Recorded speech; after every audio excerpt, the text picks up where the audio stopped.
countdown for the swearing in of Modi's third term, the NDA government, has begun. But the questions are multiplying as to what lies ahead. I'm Barkha Dutt, here with the Mojo Story. At 7:15 p.m. on Sunday, Narendra Modi will take oath as Prime Minister for the third time. But instead of us calling this a Modi government, this time we'll have to call it an NDA government. Even Narendra Modi, the Prime Minister elect, has shifted his language in using those words. As Nitish Kumar and Chandrababu Naidu emerge as kingmakers, you can see them meeting the president there, and Narendra Modi met with L.K. Advani and Murli Manohar Joshi ahead of that big swearing in.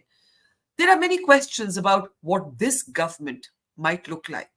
There are leaders and voices from within the Sangh Parivar, Ram Madhav among them, that are talking about a larger message, a mandate for humility. Former Vice President Venkaiah Naidu has written something similar. Meanwhile, there are questions of ideological dissonance. The TDP is talking about preserving the Muslim quotas within the OBC quotas in Andhra Pradesh. Remember, this was a key sticking point and a point of attack by the Prime Minister. There are also questions about who will occupy which role, what will happen to Shivraj Singh Chouhan. In the midst of that, the CWC wants Rahul Gandhi to take over as leader of opposition. They passed a unanimous resolution, but Rahul Gandhi hasn't said yes. He has said he will think about it. What is he thinking about? A lot to ask of and about both alliances on a day when Nitish Kumar's JDU claims that the opposition alliance offered the Prime Minister's post to him were he to switch sides again. KC Tyagi says Nitish Kumar declined. The Congress, when confronted with that question, denied it or denied any knowledge of it. We live certainly in very interesting times. To make sense of what lies ahead, let me introduce a very special panel of our guests today. Aarti Jairath, senior journalist and columnist, is with us. Welcome back, Aarti. Sugata Srinivas Raju, author and journalist, is with us. Welcome back. We're also very pleased to welcome on the program after a long time Nilanjan Mukhopadhyay, senior journalist, also a biographer of a book on Narendra Modi, and also joining us is Rajat Sethi, political analyst. Welcome, everybody. Nilanjan, I want to start with you. A lot is being asked about whether Narendra Modi can change. Could he go from being an alpha male kind of leader to a consensus builder? Now, he's a smart politician. He has had several terms as chief minister. He's entering his third term as prime minister. Can he, will he adapt? And what might be his biggest challenge? There are two sides to Mr. Modi. One is that instinctively, what is he? So, instinctively, all of us know fairly well that he is a person, who likes the spotlight solely on him, somebody who likes a concentration of a huge amount of power in his hands, somebody who has run governments right from the first one, as chief minister in 2001 till right now, 23 years, all his governments have been run from a highly centralized chief minister's office previously and the prime minister's office in the last 10 years. So one is that aspect, which actually does not really, believe in what we call loosely the cabinet style of functioning, but it's essentially a top-down government. Decisions are taken primarily Mr. Modi in consultation with a very few people who he trusts, and then those messages are relayed down the line for implementation. That is how it has actually worked right from 2001 onwards. But this is going to be very difficult in a coalition because while in the first instance it might work, when he has a majority, a parliamentary or a legislative majority of his own, it might not be possible in a coalition. Every coalition partner might be wanting a role in decision making. Also, it might have their own viewpoint on certain policies which the prime minister wants to, follow or introduce. There is the other dimension of Mr. Modi which will come into play in this case. That is the pragmatist in him. We know that fairly well in early in his tenure as prime minister for the first term, he introduced the land acquisition bill. But after the protests from various people in the who were actually affected parties, also a lot of resistance from within the Sangh Parivar. Eventually, those bills were withdrawn. Likewise, for the farm bills which are there, after a year long protest by the farmer, they were eventually taken back. Those are actually some of the few instances of when he's been a pragmatist. But while running a coalition government, he will have to be a pragmatist many more times and virtually very quickly. So the question is that how will Mr. Modi resolve the dilemma, this contest between what is instinctive to him and what his mind tells him that you have to be a pragmatist and be a bit compromising and adjusting. That's something Yeah. we have to see. We have not seen Mr. Modi in this role. That is correct. Even at state level politics, he's not had to do it, and even at the central level, he's never had to do it. So, Rajat, let me bring you in. What happens when there is a core ideological divergence? The BJP has had some experience with that in the past. For example, in alliances, let's say with Mehbooba Mufti in Kashmir. That's the closest I can think of it. But when you come out of this campaign where quotas for Muslims was such a big point of attack by the Prime Minister on the Congress. And then you have your key alliance partner saying, no, we're going to protect this in Andhra Pradesh. I'm right now not getting into the debate of whether this is good, bad, constitutionally valid, not valid. The point is that divergence is there. How is the BJP under Modi going to handle that? Do you believe Mr. Modi will be the pragmatist that lies within him, as Nilanjan says? Or do you think that he's going to find it really difficult and therefore the BJP's aim is going to be not just to bring in more allies, which is something that you said last time, but also to maybe try and break away other parties to shore up the BJP's own numbers beyond majority? Well, I think you are suggesting that the entire onus lies on BJP and Prime Minister Modi alone. I mean, partly two steps back have to be taken by even Chandrababu Naidu and the TDP as well. I It's agree. I agree. I agree. both I have to agree. The meet on the ideological compromise is also theirs. Absolutely. exactly, Yes. and you have to meet at the middle of the road, and therefore the onus to run this coalition government is not necessarily only on Modi. And I believe that Chandrababu Naidu also will have to calibrate that what are the sticky points where I should not, be bothering, especially on issues which are absolute ideological no go for the BJP. There'll be other things. So these are chips in when you're sitting on the negotiation table. He's like, okay, I'll back off from here, you do this and this for me. So I think had the opposition, by the way, I keep saying that this is one of the most stable coalition government India has elected among the coalition governments. This remains the most stable coalition government. So from that point of view, had the other formation had better numbers, then all of these things would have come out in the open as sharp divergence points. But I don't see in the current setup all of this will be brushed under the carpet, and I think Chandrababu Naidu will find it hard to to to keep the Muslim votes intact after allying with the BJP. So he too will calibrate. I mean, I'm being honest and blunt in the assessment. He too will have to calibrate that if he's going that extra mile to sort of get the Muslims on his side, will it actually happen? I doubt it. So he will therefore reasonably try and understand what should I actually negotiate on with the BJP and what issues should I leave aside. But if you say just briefly that he will find it tough to keep Muslim votes, it's a little over 8% of Andhra Pradesh, then why would he be interested in staying with this alliance if it starts hurting him within his state politics? I mean, see, the elections are after 5 years, right?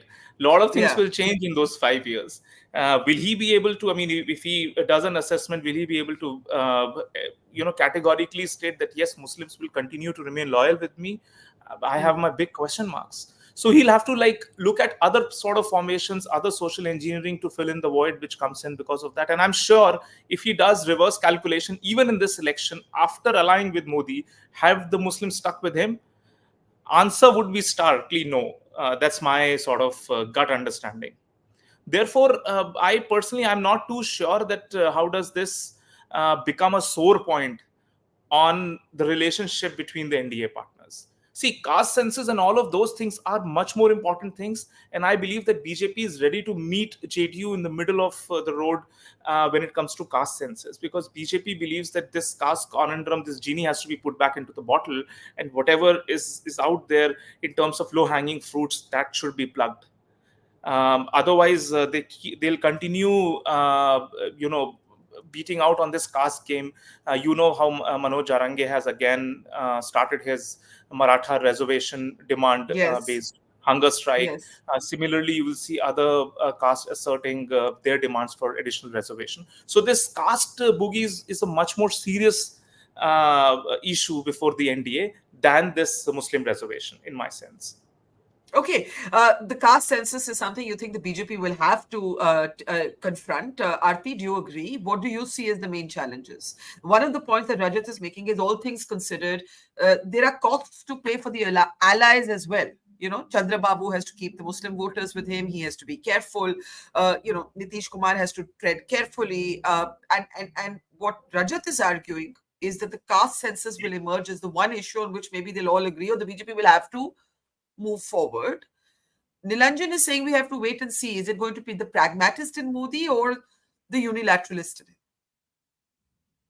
So, I mean, I think there are going to be many challenges before this government. As far as the Muslim reservation issue is concerned, I disagree with Rajat. You know, the very fact that Chandrababu Naidu's son, one of the first statements he's made, after the election results are out, is that the TDP will continue this Muslim quota in Andhra Pradesh. So it's like he's putting it down as a non negotiable on the table. I do not think after having made a statement like this, Chandrababu Naidu can walk back on something on this Muslim quota. So it is something that the BJP will have to tackle, will have to handle. Now, if I look at Narendra Modi, I mean, I've just observed him. I did observe him when he was General Secretary of the BJP many, many years ago. I've observed him over the last 10 years. You know, one thing I noticed about him, you remember when he first came in as Prime Minister, he was absolutely new to Delhi. You know, he had no idea of how the power structure, works here, how the levers operate and so on. And in the beginning, he was very cautious. He moved cautiously. We did not see a unilateral.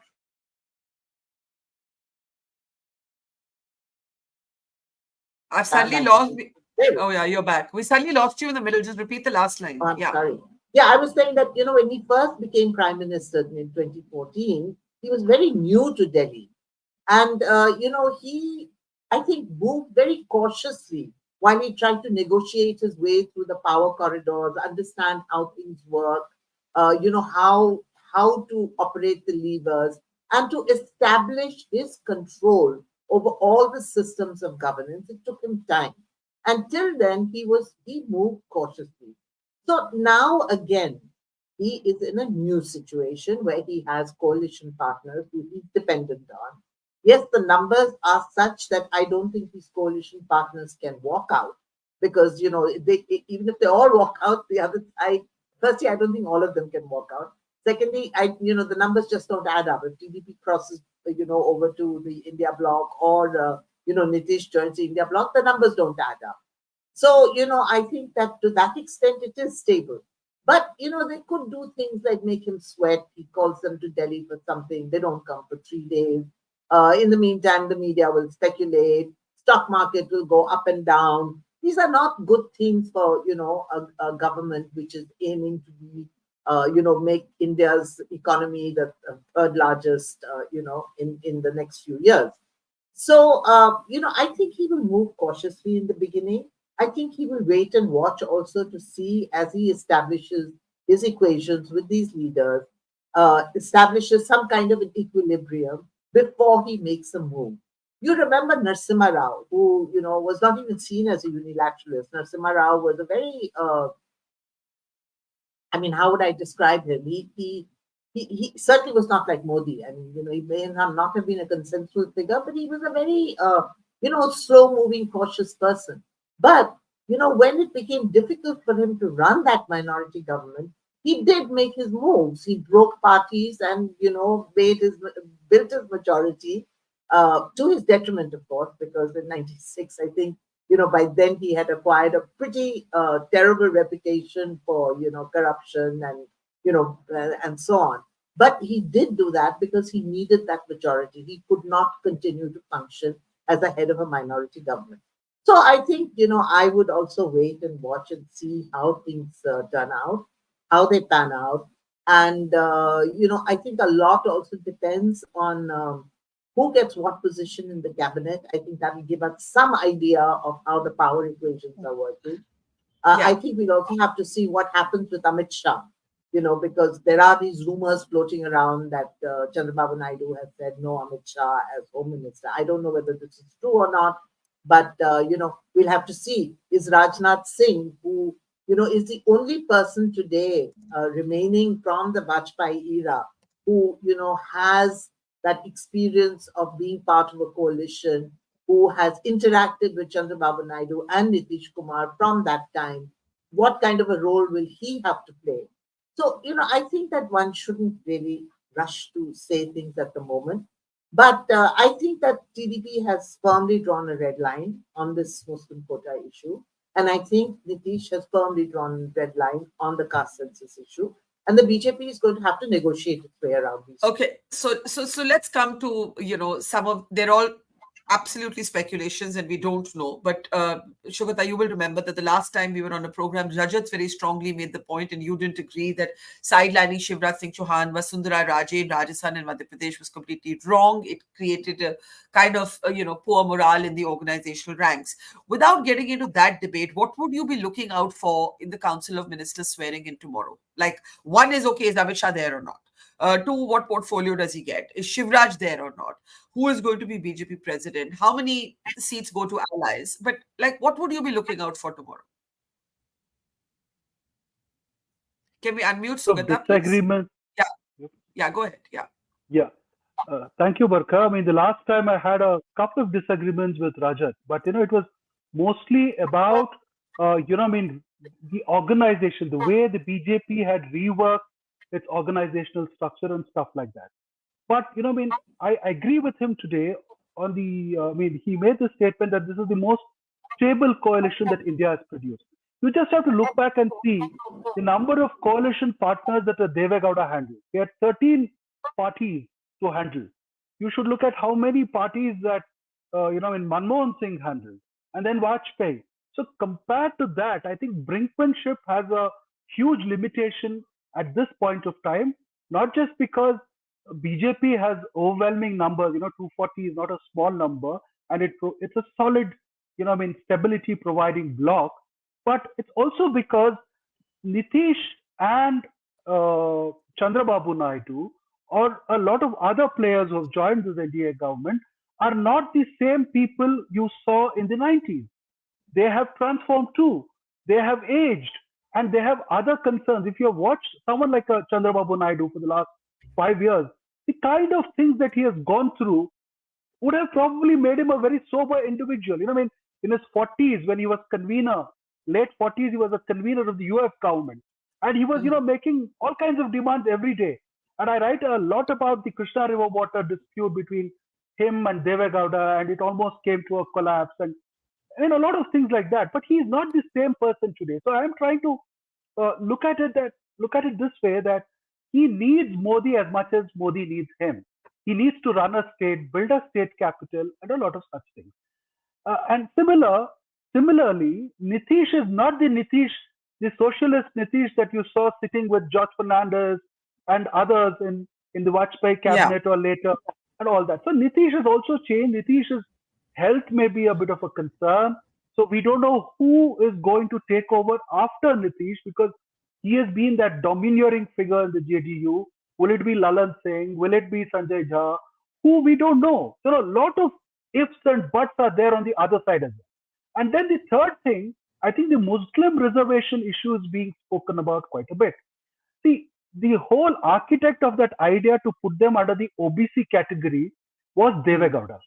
And interestingly, Deve Gowda is also today part of NDA. And it's a federal issue. It's a state issue.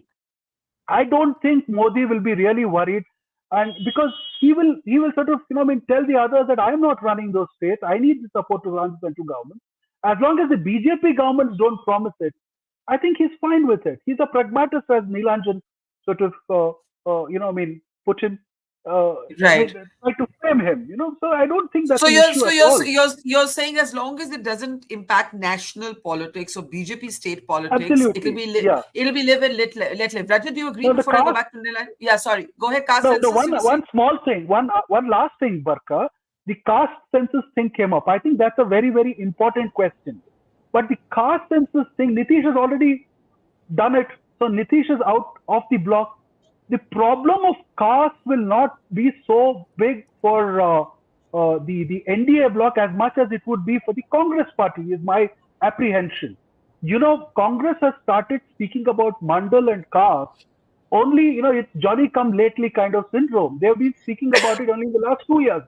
And if Rahul Gandhi tries to, push the caste issue, all his major allies, the first one will be Akhilesh Yadav, will start being very, very cautious about the Congress, because that is the identity on which those parties have been formed, be it in Bihar or in Uttar Pradesh. So caste is a bigger problem for the Congress party and not so much for the BJP. I mean, BJP has 250 and it's part of an NDA alliance which just needs 272. But the Congress, if it needs to expand, if it needs to sort of be believed in the assembly elections that are going to come, I think they will have to tone down their caste rhetoric.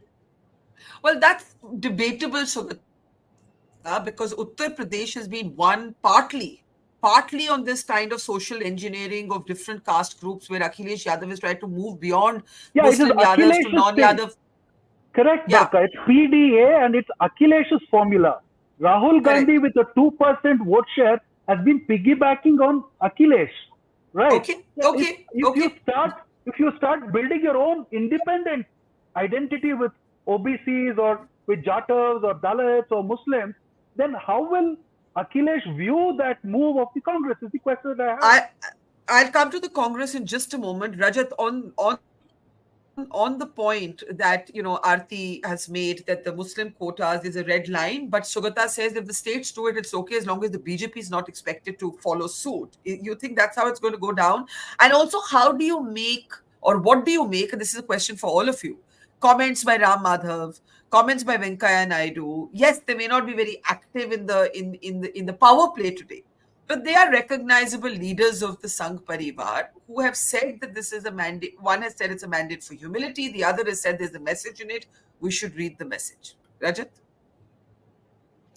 So, this Muslim reservation issue, it might get tricky once, TDP government is sworn in and the first cabinet decision that they take is this.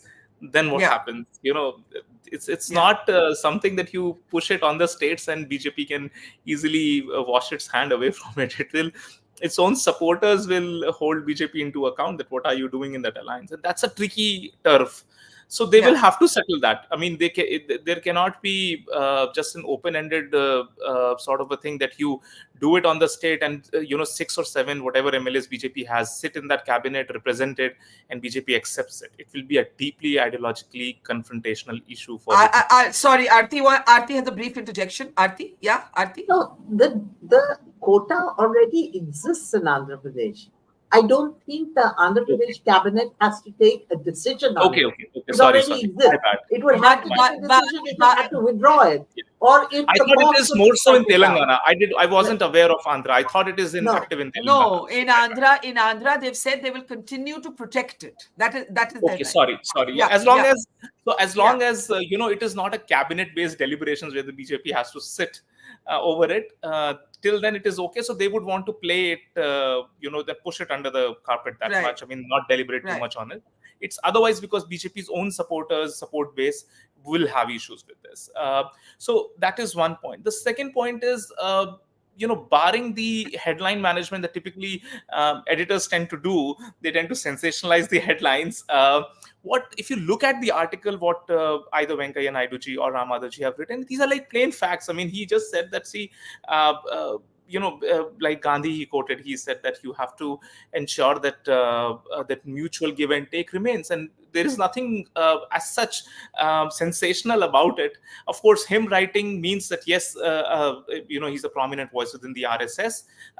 That brings in that much weight, and also Chandrababu Naidu being close to Venkaiah Naidu, so Venkaiah Naidu ji's point of view also carries some relevance from Andhra. Both these leaders are from Andhra, so that way you can say that yes, it's an important voice and needs to be carefully kept in mind. And I also agree with both of them. And the third point that I want to say is that, see, nobody is born with a special ability that I'll grow up and I'll manage coalition. Right? You learn the rope. You don't have this inborn special trait. So, I mean, give it to him. Prime Minister Modi has 5 decades of experience. He'll learn it. I mean, look at G20. G20, pick up G20 Indonesia. The Indonesian president wasn't able to come out with a consensus document after that G20. When India chaired, and it was Prime Minister's Modi's deft handling of very, very divergent issues, but he still ensured that everybody comes in and signs on a joint communique. That in itself shows that he can negotiate when it comes to him. Therefore, my simple point is, you're not born with this special skill in your horoscope that you can actually go out and run coalition governments. If you're strong, Okay. you'll be able to handle. Leadership is what is important, not Okay. the special trait. Nilanjan, there's been a lot of debate over whether there could be a possible churn within the BJP. What role will the RSS take? What will happen to Shivraj Singh Chouhan? As Aarti said, everybody's waiting to see will Amit Shah get the same portfolio. The allies is one part of the story. What happens within the party is another part. One narrative says Mr. Modi's stronghold or control or command over the party structures is as strong as ever, because they know that even this 240, 239 is because of Modi. And without Modi, the numbers would have been much worse. So Modi is the ticket, as it were, to power. Another narrative says that if the BJP were to do poorly in the upcoming assembly elections, then the knives might start coming out within the BJP. How do you see it? No, the way I look at it, first of all, look at the verdict. The target was 370 for the BJP, and for the NDA 400 plus. So obviously for the BJP, they are down by 130. Now, if that was the target, and at that time, there was quite a sense of, there was a sense within the party that that kind of a target is achievable. Definitely, if not 370, definitely much more than 303, which were there in 2019. Like any party which has had some kind of an electoral setback, however small you might like to say it. Mr. Modi, JP Nadda, on the 4th of June, they said that this is also a victory. And they immediately said that this is the victory of the NDA. So suddenly, from instead of talking about a BJP victory, you are talking about an NDA victory. But I think that in a party which has been very, consistently following procedures and systems, few things are very difficult to actually, you have to point it out and say that what does it mean, why aren't these processes being followed. The talk for a review, should we not actually try to figure out that why have the party not had a majority, why is it that after in the third year election that Mr. Modi did, why has the BJP the worst performance? Second is that after the elections have been made, why hasn't the party's parliamentary board met like it did in 2019, like it did in 2014, to first of all nominate Mr. Modi to be the leader of the BJP parliamentary party, and then the parliamentary party meets. The meeting of the NDA was only subsequent to that. In this case, what has happened is that we had a joint meeting where the NDA coalition partners, their MPs, and from the BJP, they were present. There has been no meeting of the parliamentary board. Why has it not been held? Why is the procedure not being followed? We will possibly know about it later on, because voices would be raised. At the moment, a lot of voices are being heard, which is being articulated not in public and in very nuanced terms. The two articles that you referred to, Ram Madhav's as well as Venkaiah Naiduji's statement, I think they're very nuanced statement. Naidu says very specifically that there is a message in the verdict. For who is the message? That's the first question I think we should deliberate. Is the message for Rahul Gandhi that politics and elections should be all about the poor, the most underprivileged people? That kind of a statement which he says. Subsequent to that, of course, he goes and lavishes praise on Mr. Modi. Obviously, he has to do it. There is no other possible. But the first part of his statement, I think that there is a nuanced argument that there was something which was wrong. Likewise, anybody talking about humility, obviously the thing is that it is being said in the face of arrogance somewhere. That somebody somewhere has been arrogant at some point, that is why we should be universally humble. These are, I think, questions, which will become more loud, will become clearer, maybe not as nuanced now. Uh, we also have to keep in mind that through the election campaign, you had that very odd statement by JP Nadda that we don't need the BJP Hmm. has become competent enough, Saksham, and previously we were Aksham, and that now we do not need हमें अभी भारतीय RSS की RSS की जरूरत RSS की नहीं है, RSS की hmm. जरूरत नहीं है. We don't require the RSS. Now, all of us are reporters. All of us have sources. We speak to people at different levels in the RSS. There is a wave of anger which is actually sweeping through the RSS, that not just at the levels at which we would speak, but even those who are right at the top, the people who normally do not interact, the top 5 or 7 people who do not interact with journalists every day. They would do it only on special occasions. So there is obviously a certain sense of anger. I would use that word because I think, let us be honest, and this has to be resolved. Somebody somewhere has to say that yes, either JP Nadda said that on his own, or then the entire team which actually made him make that statement has to own up and then go and resolve the issue. We've had numerous instances, right from 1984 to 2004, and on a few other assembly elections, where there has been discordance between the RSS and the BJP workers. Yeah. 1984, because of national security issues, the RSS rank and file, actually didn't really vote for the BJP because they're not sure whether the party like that, at that time it was too small a party, would be able to hold the country together. So even Mr. Vajpayee lost the election, and that too from a constituency which was a Hmm. Hindu Mahasabha stronghold right from the 1930s and 40s. So I Yeah. think that there will be a lot of churning, and this is going to be one of the most interesting periods to track and try to decode what is happening within the Sangh Parivar. But here is what should both make the BJP happy and also concerned, Sugata and everybody else. The latest post-poll data from the Lok Niti CSDS survey published in the Hindu actually looked at prime ministerial preferences. And if you look at it nationally, Mr. Modi is double that of Rahul Gandhi. And you can see Mamta Banerjee is at 4%, Yogi Adityanath is 4%, Priyanka Gandhi is at 2%. So by himself, as I was saying earlier, Modi is the ticket to power. Without Modi, even these 240 seats would not have existed.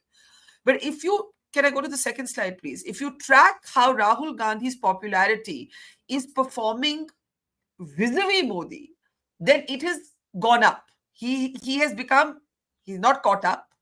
So if you look at this, Modi from 2014, 36% to 47%, it's slightly come down for Modi from 2019. So if 47% preferred him as prime ministerial choice in 2019, 41%, if we can, let me just play that. Can we play that slide? 41% have. And Rahul Gandhi has gone up from, previous slide, please. Previous slide, you've got to remain on the previous slide. Rahul Gandhi has gone up from 14% to 27%. What do you make of this? And now I'll show you the last slide.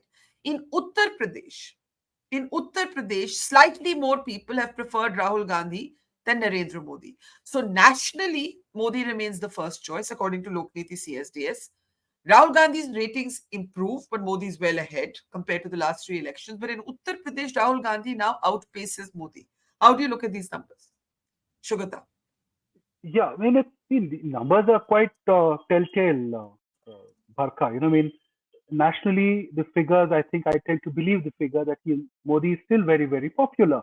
And in Uttar Pradesh, if you look at the results and if you look at the performance of Samajwadi Party and the Congress there, and if people have said Rahul Gandhi is preferable, it's quite a surprise.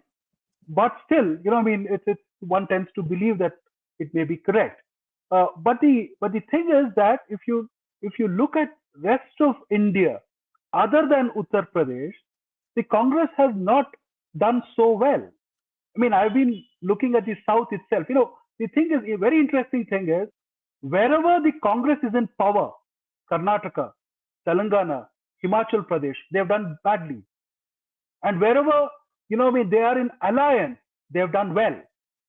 And so, you still need to sort of look at the numbers a little more to see if it's Congress's rhetoric that has been picked up by the people, or it's the alliance partner who is sort of, taking the whole thing narrative to the people. See, it's true of Bihar, it's true of Uttar Pradesh, it's true of any other state where the Congress has done well in an alliance. But in Karnataka, the alliance, despite, the party, despite the guarantees and stuff like that, and just being less than a year old, has not performed well. If you look at the vote percentages of castes and communities, it's quite alarming for the Congress party. 1 year after the state assembly elections where they won 136. Look at Telangana. The BJP is equal to Congress. There a lot of other things may have happened, but still, if you look at Kerala, I was just looking at the Kerala numbers, except for 3 seats, Pathanamthitta included, they have gone down only in 3 seats. In all other seats, they have doubled their numbers. That is, the vote share numbers. So this is quite interesting. So Modi's popularity, Barkha, in an earlier show, we discussed this. I said that Modi has his brand diminished. I don't think it has diminished. The frames in which you put Modi has changed. Modi, in fact, the RSS thing comes into play here. See, the statement that JP Nadda made, I think has been made after a lot of deliberation. So it is something that they must have understood or realized, that the RSS is not as enthusiastic with these elections as much as they were in 2019 or 2014. And they just must have decided to say this upfront so that all that accrues to Modi is Modi's. So in fact, and also the other very important thing is the RSS is not a monolith, Barkha. There are factions and there are divisions inside the RSS. So, I don't think we need to look at it just like, the entire RSS is doing this. And also one last thing about Naidu and Ram Madhav, they are trying to fish in what they think is troubled waters. And we know why they are doing that. We know where they were in the last two and a half years. Okay. Let me bring in Aarti, and then I have to start taking last comments. Aarti, when you look at this data, see, there are 2 ways, always more than 2 ways of looking at the same result in Indian politics, right? Has Rahul Gandhi's standing improved? Yes. Is it still well behind Modi? Yes. Both of these things are true. But within UP, something is happening. And something is happening because Mr. Modi's own victory margin came down in Varanasi. So that aura of invincibility, Sugata says, no, brand has not diminished. But maybe the myth, I think as somebody said, he's now he's a more normal, powerful politician than a kind of cult of Modi. Do you believe that the cult phase of Modi's politics is over? Into this election, thinking it was a done deal. Okay, let's forget about the numbers. Forget about 370 so far. The fact is that there did not seem to be any challenger to Modi. We were on so many shows when the run up to the election. And that was a general consensus that there was no challenger to Narendra Modi, right? The results have proved quite otherwise. And I think one, important fact which we have to take into account is that unlike the previous 2 elections, there was no national issue this time, no overriding national issue. Yes, brand Narendra Modi was there in 2014 together with change. The 2 things combined and they got a majority. In 2019, there was brand Narendra Modi and nationalism after Balakot. The two Yeah. things combined, and the BJP got an even bigger majority. What was the plus factor this time? This time there was only Modi. There was no plus factor that the BJP was able to create, for the election, which is why their attempt and their, effort to have a presidential style contest actually failed. It really became localized elections, very much like 2004, where, from state to state, the mood varied. In fact, somebody put up a very interesting map which shows that, across the middle of India, the BJP just swept. But, further north and further south, the BJP did not sweep. The BJP, in fact, did not do well. That would Yeah. include places like Tamil Okay. Nadu and Kerala and so on. So the thing is that if you're talking about, you're talking about the BJP, Barkha, there are very crucial assembly elections coming up. In 4 months from now, there is a Maharashtra election. The way the NDA performed in Maharashtra, I mean, I would say the writing is on the wall for the NDA unless there's a realignment, there. The Yeah. writing is on the wall. So, if you're going to lose state assembly after state assembly, Maharashtra, Haryana, Jharkhand, Yeah. and then comes Bihar next year. I mean, I don't know what's going to happen in Bihar because I don't know where Nitish Kumar is going to be. But, at the end of the day, is Modi going to be a Delhi Sultanate, just ruling from Delhi and all the outposts go away because the BJP is no longer in power in those states? I mean, these are points to ponder. And we're looking at 5 years from now. 5 years from now, Modi will be 79, having done 3 terms. Is he going to try for a fourth term? Is the BJP going to develop a new leadership? Or, is the field actually going to be clear for Rahul Gandhi to then, rise up Okay. and be the Okay. main, contender? These are These are all questions for the future. We don't know today how That's Indian right. politics We is are going to we pan are out. in un, It's we too are fluid. It's I very agree. fluid. I agree. And in fact, intriguingly, Rajat was just talking in the previous program that we had with him and Shugata were there about the wreckage, to use his phrase, in Maharashtra, and how the next assembly elections look bad for the BJP unless they do something drastic. I'm going to take quick last comments from you, but we haven't spoken about Rahul Gandhi at all. And intriguingly, Rahul Gandhi, we thought his being leader of the opposition was a done deal. But today, the CWC asked him to be the leader of the opposition. And then this is what happened. Listen to KC Venugopal. Resolution passed regarding the Rahul Gandhi. Congress Working Committee unanimously passed the resolution requesting Rahul Gandhi ji to accept the position of leader of opposition in the Lok Sabha. What he has replied, sir? He replied that he will think about it. He replied that he will think about it. I mean, this is just bizarre because it's very deja vu. By now it should have just been announced. Rahul Gandhi will be leader of opposition. What is he still thinking about? Which raises question marks about what role he sees for himself. I just wanted to flag that as well. I'll start with quick last comments. Sugata, I'll start with you, then Rajat, then Aarti, and then Nilanjan. Go ahead, Sugata. I'm very happy he's living the second chapter of my book, Barkha, Power and Abdication. So I speak about these dilemmas there. So I'm very happy. But it's natural for him to speak the way he has spoken. But I think, if he is smart, he should sort of focus on building the Congress party, which he's actually sort of done a good job with, and allow the opposition, the leader of opposition role. Someone like Akhilesh, I would like to see someone like Akhilesh take over that role because he's been splendid in the Uttar Pradesh assembly. I don't know. But I'm not. When people will start saying that I'm speaking against Rahul Gandhi, I don't mean to do that. It's just that Akhilesh is a better parliamentary performer, is what my sense is. Rahul Gandhi should be. There's a lot of procedure there and meticulousness and papers which need to be handled. Kharge is a fantastic guy, but he's in the Rajya Sabha. And the last point, Barkha. See, we were speaking about sabotage the last time Rajat was there in the show. See, that is very interesting because you showed the numbers and every slump is only in Uttar Pradesh. So one needs to dig deep. I'm not going to, I am digging deep. I know a few things, but I've still not come to sort of, whatever. But one should dig deep to find out why only Uttar Pradesh you see everything slumping down. Modi's the Well, margin comes down. Maharashtra Yeah, also. Maharashtra also. yeah, Maharashtra was a kind of a chaos. The skullduggery that the BJP employed there, they deserve to even not get what they got. So that is a Okay. separate case. But Uttar Pradesh Okay. is a very, very intriguing case, Barkha.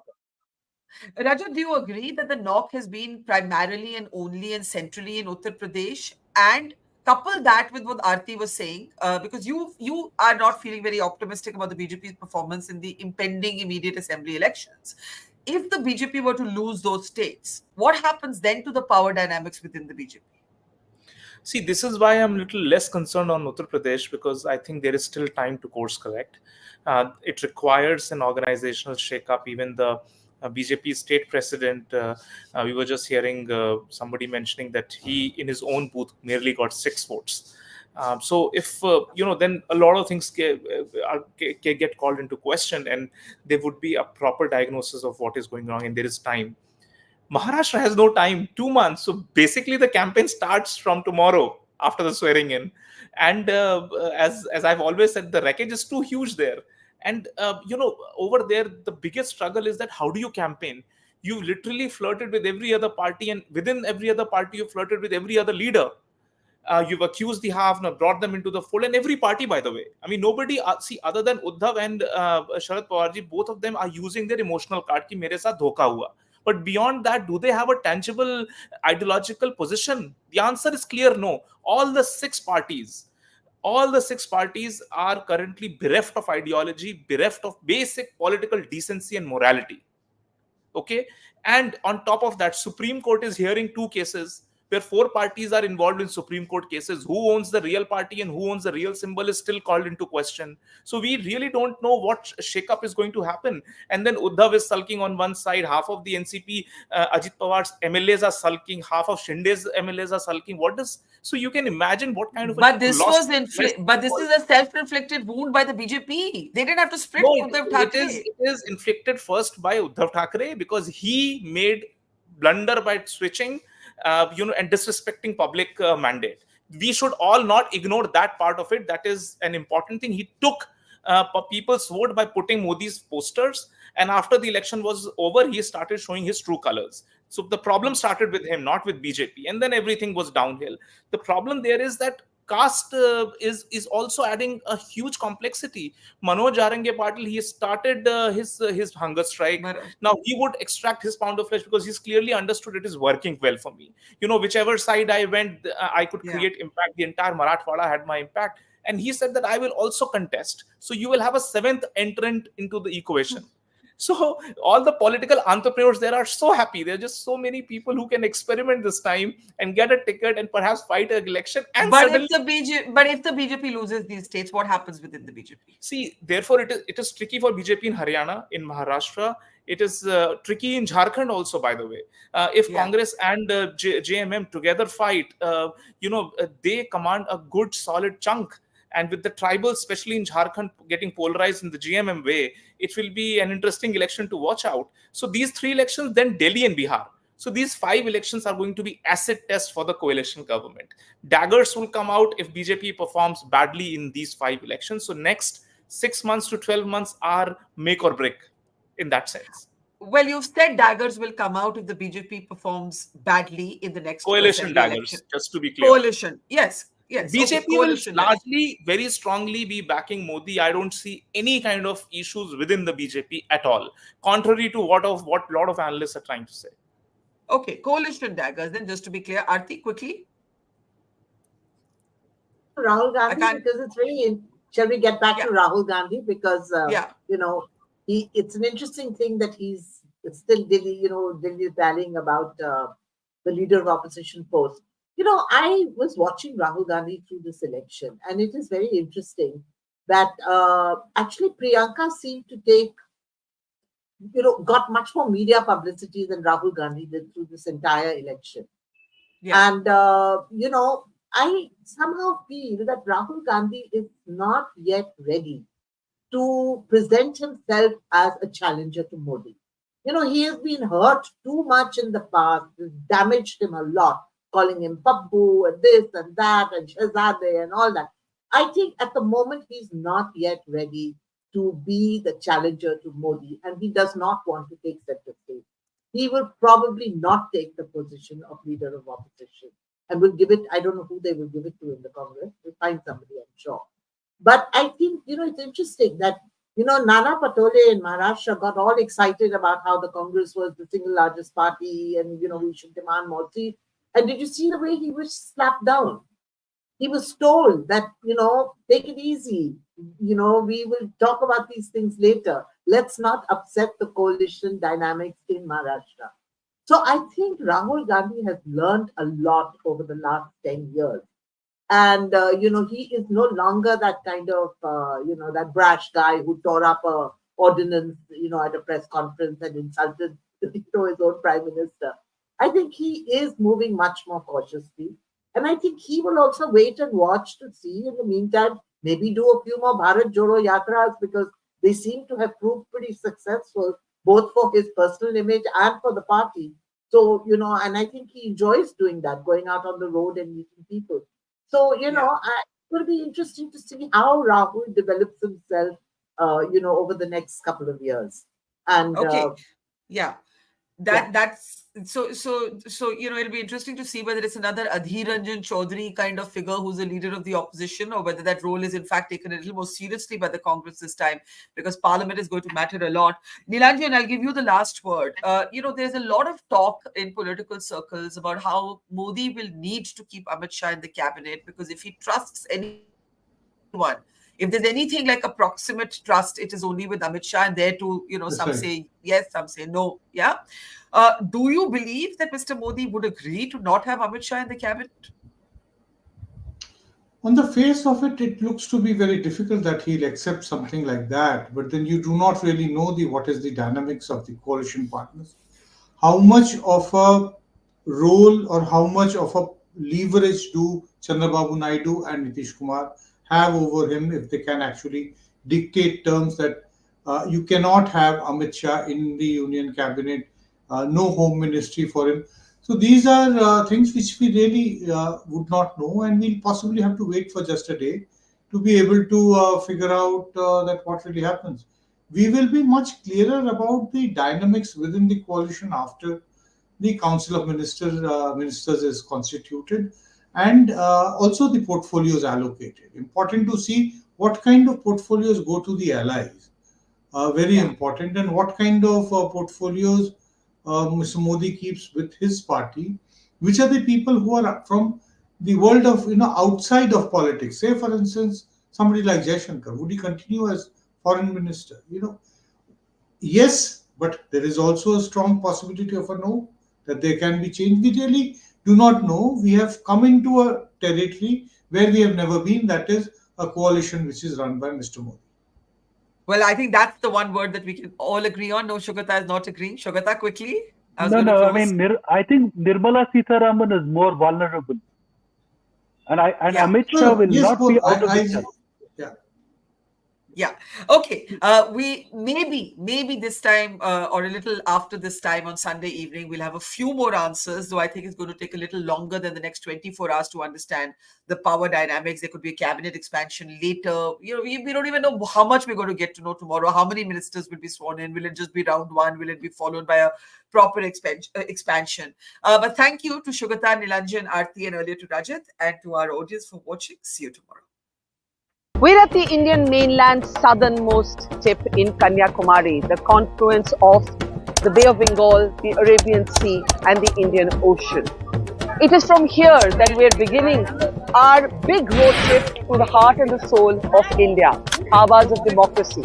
That's all about traveling thousands of kilometers to look at the food, the fun, the festivity, the flavors of this election, but also, of course, to tell the stories of you the people, of we the people. At Mojo Story, we have always gone to where the story is. It could be the battlefields of Israel and Gaza, it could be the conflict zone of Manipur, or it could be the sorrow and the tragedy of COVID. We think of all of you as members of our community, of our family. So, I'm urging you and requesting you today to help us tell your stories and our stories. So do become a Mojo member. Support and power our storytelling, but also get first access to our big interviews, our special ground reports, our town halls, and also have the opportunity to ask our newsmakers questions directly, as well as get published on our platform. Become a Mojo member, click on the link below, and see you soon.